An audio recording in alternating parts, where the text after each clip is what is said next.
Face aux menaces croissantes du braconnage et de l'utilisation non durable des terres, l'intégration de nouveaux outils permettant une surveillance plus efficace et une réponse proactive apparaissent de plus en plus comme une réponse concrète aux défis du terrain.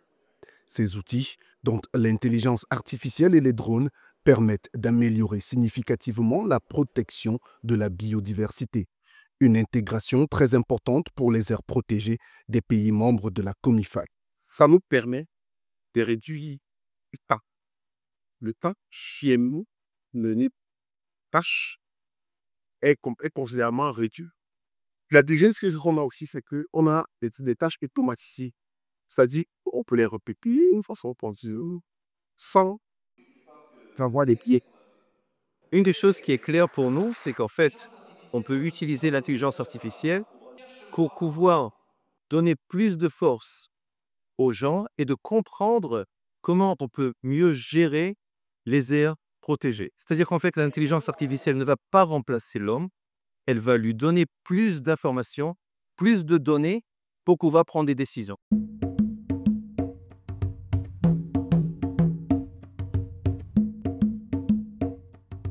Grâce à l'appui de la coopération allemande qui a financé la construction d'un aérodrome au sein du complexe transfrontalier BSB Yamoussa, cette intégration se fait de façon progressive et a permis de moderniser la gestion de ces aires protégées. Une intégration qu'entend soutenir de façon pérenne la coopération allemande. Il faut faire une petite genèse sur l'utilisation de ces nouvelles technologies sans qu'on puisse s'en aller pour battre la CPR. Aujourd'hui, pour l'instant, par une petite unité qui est basée à la définition horizontale d'abord et qui vous donne un outil d'aide à la décision qui nous permettait donc très facilement de pouvoir avoir des indicateurs assez clairs pour pouvoir planifier nos activités sur le terrain. Et donc, avec la signature du protocole spécifique du braconnage relatif à l'accord BSB comme ça, il a donc été question pour nous cette cellule de géométrie qui est devenue donc une cellule transfrontalière et nous avons permis de travailler sur un espace large avec des objectifs plus importants. Mais l'élément qui est important, c'est de relever que rien n'aurait été possible sans l'apport de la coopération allemande et précisément du projet d'appui au complexe transfrontalier pour la Naoura, qui a donc mis un investissement de base, le renforcement des capacités du personnel, le financement des premières activités, l'équipement de la seconde et le financement donc aussi de ces nouvelles avancées technologiques. Le projet BSB Yamoussa GI7 est un projet de la préparation technique et nous avons un budget qui est là, mais limité.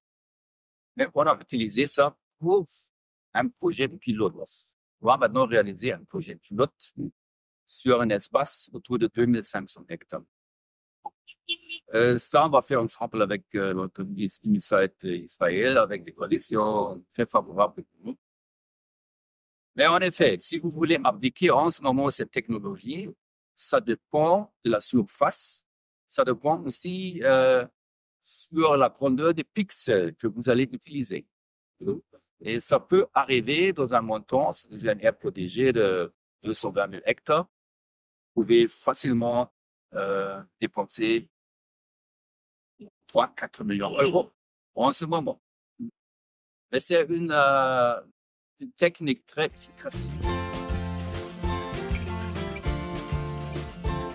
Cette problématique était au cœur de la première édition de la conférence Geotech for Nature tenue à Douala au Cameroun, placée sous le thème « Les technologies de l'IA et des drones pour améliorer la gestion des aires protégées dans les pays membres de la COMIFAC ».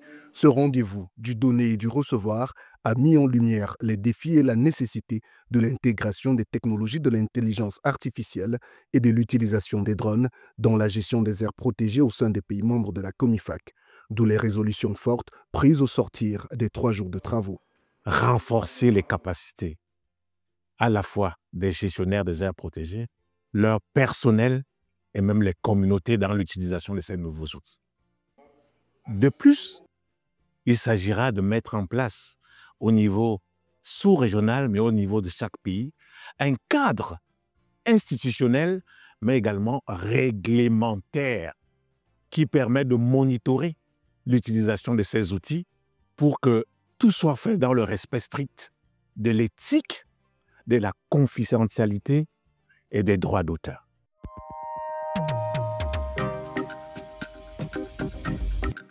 Pour les organisateurs comme pour les participants, cette conférence a également permis de nouer des contacts pour des collaborations futures, des jalons importants en attendant la deuxième édition de Geotech for Nature.